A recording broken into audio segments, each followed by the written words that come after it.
Welcome back, everyone. Today we're diving into L.J. Hoyland's intense novel, Thork, the Huntsman of Redscope City. It's a gritty, fast-paced ride through a city on the brink.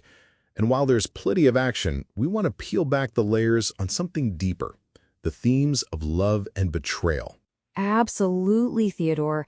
This book is a masterclass in contrasting profound personal connections with the ugliest forms of deceit.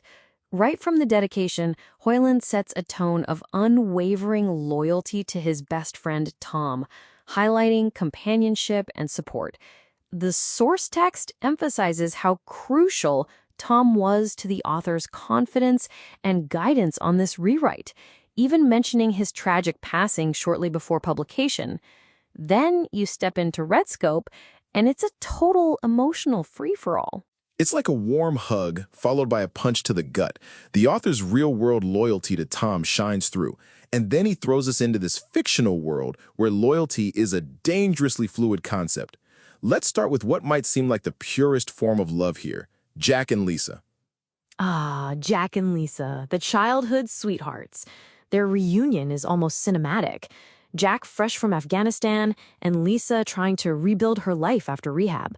She drops that bombshell, "I love you, Jack," which makes you think, okay, this is his anchor in this chaotic city. He even dreams of a life with her away from Barry's barbaric business ethics. Exactly. That's the core of love and loyalty for Jack. He's trying to envision a future with her, a normal one, despite the darkness he's embroiled in. But then, Lisa turns around and betrays him. She tells her father, Barry, that Jack is the masked vigilante, effectively putting a target on his back. Talk about a swift pivot from romance to ruin. This betrayal is compounded by the fact that Lisa, despite forgiving Jack for leaving her when she was going through rehab, ultimately chooses her father. It's heartbreaking, really. That "because it's Jack" line is chilling. It shows how quickly personal loyalties can dissolve when family or self-preservation is on the line.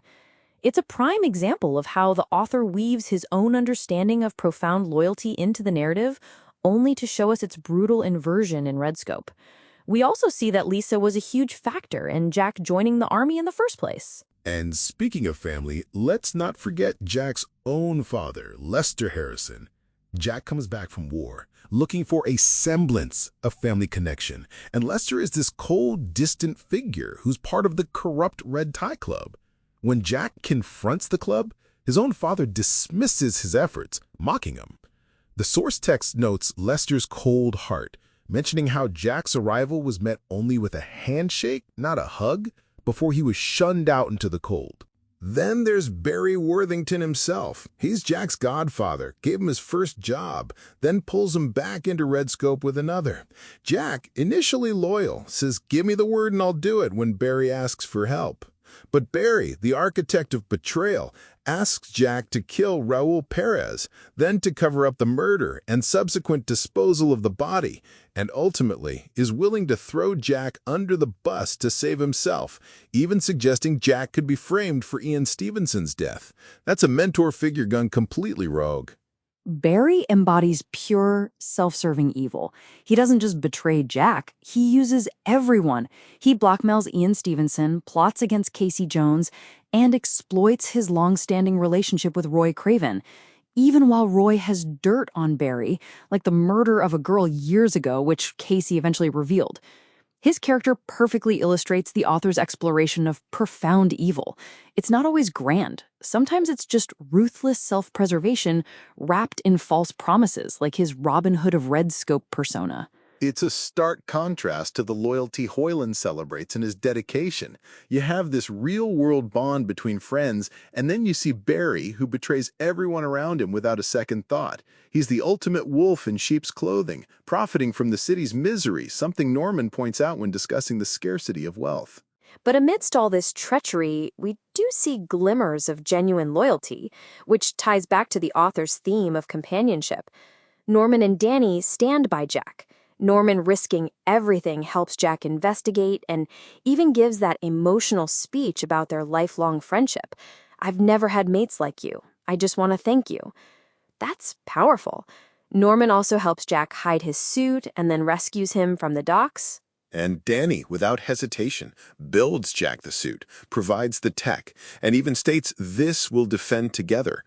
They're the counter-narrative to the betrayal, showing that even in a city like Redscope, true loyalty and companionship can exist, albeit dangerously. Danny even risks his father's promotion by helping Jack attack Ian Stevenson.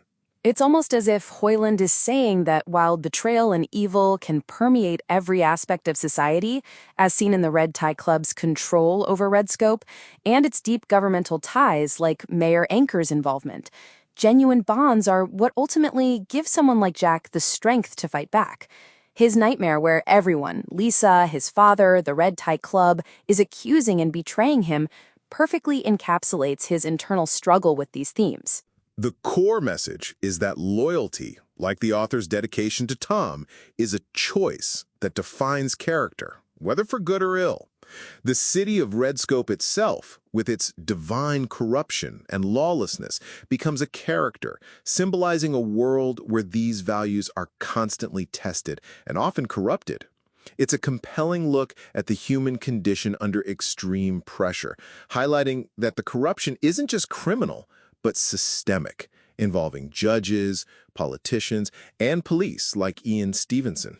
This novel brilliantly uses character relationships to explore these heavy themes, showing how personal choices can either uphold or shatter the very fabric of trust. The ultimate evil isn't just the crimes committed, but the betrayal of human connection itself. And the author's own commitment to his friend Tom serves as the moral baseline against which all Redscope's betrayals are judged. If you found this discussion thought-provoking, share this episode with someone who appreciates a deep dive into complex literary themes.